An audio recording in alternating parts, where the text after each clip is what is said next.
Guys, welcome. Collective reading tayo ngayon. So, tingnan natin kung ano yung current energy ng person mo.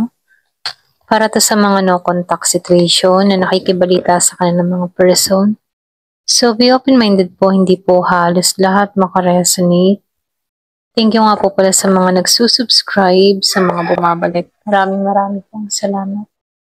Start na tayo.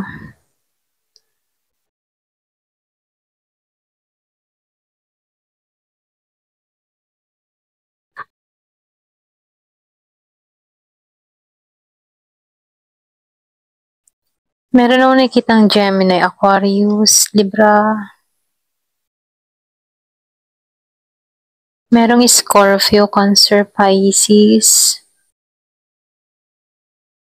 Merong Aries, Leo, Sagittarius. Meron din akong nakikita na Virgo, Capricorn, Taurus. Halos lahat nandito, no? So, nakikitaan ko dito, meron ditong tao na nakakaranas ngayon ng pagkabalisa, hindi mapakali. Yung iba sa'yo, meron kang kadiling na ganito, no? So, lumalabas pa rin katulad nung energy nung nakaraan, no? Meron ditong person na lagi itong balisa. Ayan, hindi siya makatulog. Merong mga mabigat na bumabagabag sa puso ng tao na to. Andun pa rin yung bigat ng kalooban nito, okay? So, dito, no, nakikitaan ko dito, yung iba sa inyo, meron akong nakikitang hindi na rin nag-iintay dito, okay? Kumbaga, yung iba sa inyo pwedeng umiwas ka na lang dito. Meron akong nakikitang hindi kinikibo, hindi ka nakakausap kaya balisa dito. Meron akong nakikitang Aries, Leo, Sagittarius. Meron ding Gemini, Aquarius, and Libra.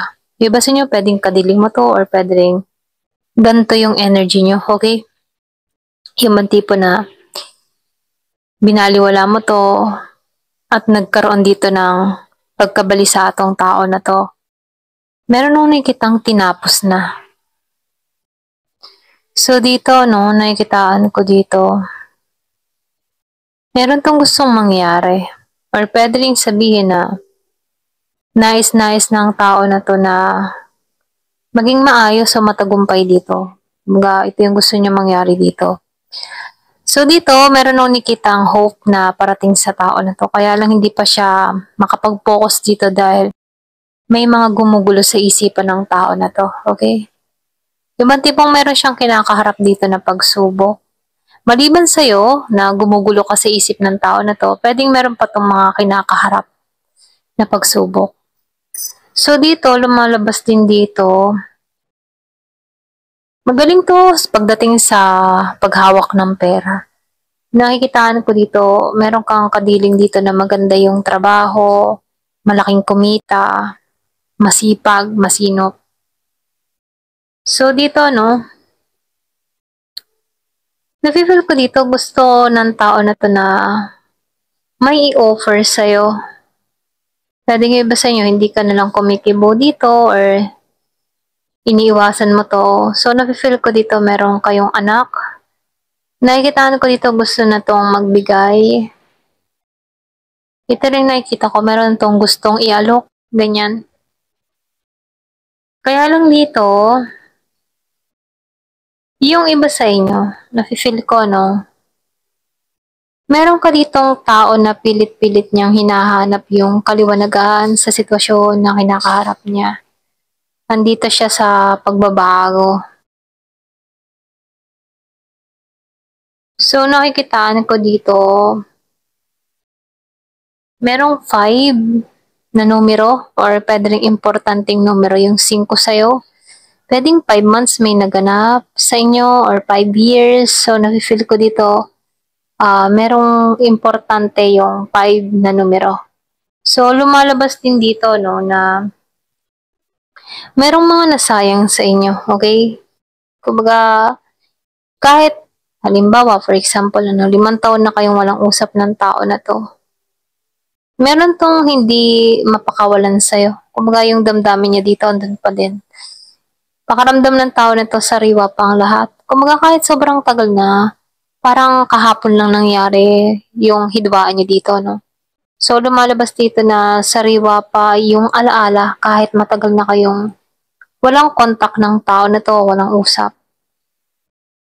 So, dito, no, nakikitaan ko dito na meron kang kadiling dito na nais niyang magsumikap, ano. So, nafe-feel ko dito, meron ditong nagpo-focus sa kanyang financial, sa kanyang estado, sa kanyang trabaho. Doon siya nagtutuon, okay, sa stability niya. Kaya lang dito, no, meron ditong biglaang nangyari. So, nakikitaan ko dito, yung yung bang tipo na, yung pag-iwas mo or hindi pag-message dito, nakaapekto din to sa trabaho niya. Ito lang nakikita ko.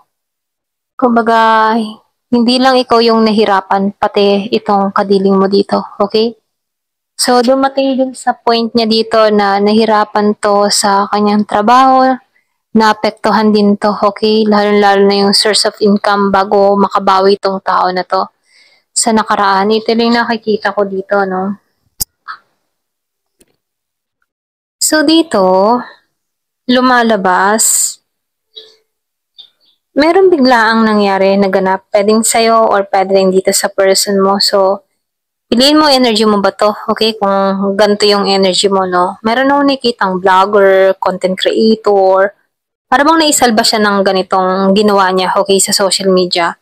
Kasi meron dito na biglaang pangyayari na kung saan, ano, merong milagro na nangyari dito sa taong ito na kung saan biglang laki ng pera niya dito. Okay, ito lang yung nakikita ko, no? Pwedeng sa'yo, pwede rin sa person mo. Pwedeng meron kang kadiling dito na merong ginagawa sa social media or pwede rin energy mo to, okay? So, dito, lumalabas din dito, no? Meron din ako nakikitang charming. Okay, pwedeng ikaw, charming ka. Malakas ang appeal mo, malakas ang karisma mo. So, lumalabas dito, meron akong nakikitang malakas yung karisma.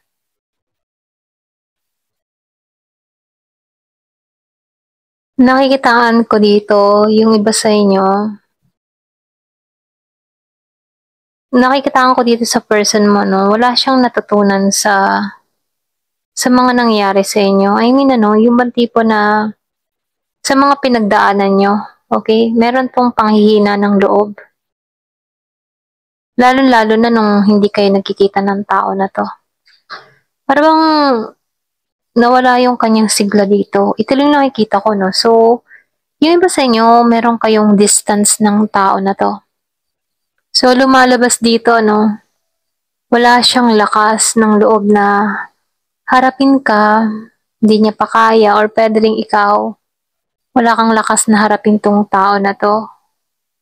So, dito, no, sa nangyayari sa inyo, 4 na taon, yung iba sa inyo, wala pang pagkikita, yung iba naman 4 na buwan, iba naman, bago pa lang, 4 na linggo, okay?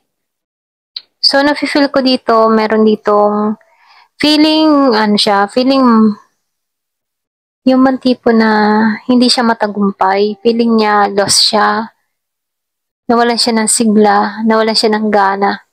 So, meron kang ganong tao, no? Meron ako nakikita dito ni Gemini, Aquarius, Libra. Meron din ako nakikitang Aries, Leo, Sagittarius. So, malakas talaga, no? Kumbaga yung isa dito, nawalan ng sigla, nawalan ng buhay dahil sa mga nangyari sa kanila, okay? Lalo-lalo na yung hindi pagkikita. So, nafe-feel ko dito, yung iba naman sa inyo, kumbaga, merong kabaliktaran na nangyari sa inyong dalawa. Yung isa dito, nananatili na ganon, okay? Wala siyang natutunan sa mga nangyari sa inyo. Yung isa naman, unting-unting lumalago. Marami siyang mga, yung marami siyang natuklasan, ganon. So, lumalabas dito, no, meron dito lumalago yung kaalaman. Ayan. So, tingnan pa natin sa isang card.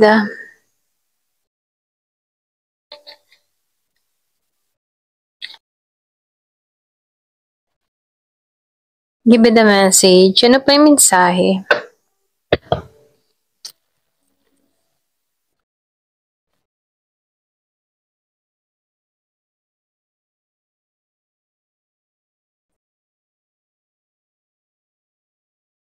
Meron ako nakikitang tao na gusto magbaka sakali, kaya lang, no, meron takot.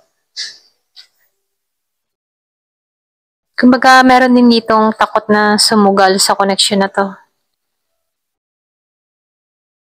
Merong paulit-ulit na pumapasok yung kaisipan niya about sa taong ito.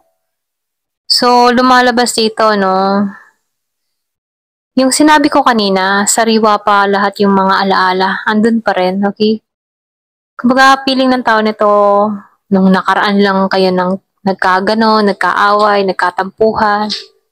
Kahit 4 na taon, 5 taon na kayong walang usap, mga ganun, no? Parang sariwang-sariwa pa rin, ganyan. So, nafe-feel ko dito, no, meron ditong tao na gusto ng bagong simula sa'yo. Gusto ng pangalawang pagkakataon.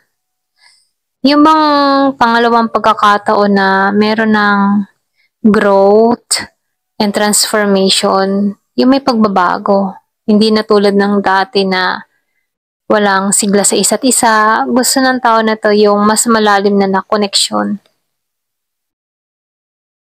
So dito, lumalabas din dito, no? Gusto ko ng tao na to na ma-meet kahit may takot siya dito. Yung mga tipo na pwede rin sabihin gusto niyang masilayan ka, malaman niya kung ano nangyayari sa'yo, ganun. So, gusto ng tao na to na hindi ka bibiglain, magsimula kayo sa pakikipagkaibigan, ganyan. So, lumalabas din dito, no? Yung mga tipong hindi pa siya tapos. Gusto ng tao na to na maghilom yung hidwaan nyo, dalawa, yung kaguluhan na nangyari sa inyong dalawa. Gusto ng tao na to na hilumin yung puso mo, ganon. So, nafe-feel ko dito, alam ng tao na to na naging siyang abusado sa relasyong ito. Pwedeng very controlling siya dito.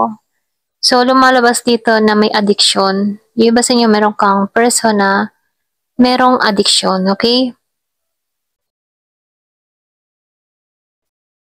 So, dito, no, yung sinabi ko kanina, gusto ng tao na to ng bagong simula. Kung bibigyan mo siya ng chance, ano, yung meron na talagang evolving na nangyayari. Okay, may transformation or pwede rin ikaw. Malaki na yung transformation na nangyari sa'yo. Marami ka nang napagdaanan na kung saan ano, lumalago ka dito. So, madalas tong mag-isip about sa'yo kaya dito no, hindi makatulog. Madalas kang yung mga tipo na gumuhit ang larawan mo sa isipan niya. Okay? Kumbaga, iniisip nito yung mga sandali na magkasama kayo. Okay? So dito, lumalabas dito na maraming natutunan. Pwede ikaw, marami kang natutunan sa tao na to. Or pwede rin itong tao na to, marami siyang natutunan sa nangyari sa inyo. Kaya dito, gusto ng tao na to ng second chance. So yung iba sa inyo, no, kung wala pa kayong kita ng tao na to, nagbabalak pa rin to na puntahan ka. Pwedeng sorpresa. Kaya dito, minumungkay dito, preparing for union, okay? Merong biglaang susulpot, ganyan. Kaya lang may ahas pa din, ano? Talagang di mo nawawala yung ahas. So, meron kang kaaway, merong ibang babae, ibang lalaki dito na involved.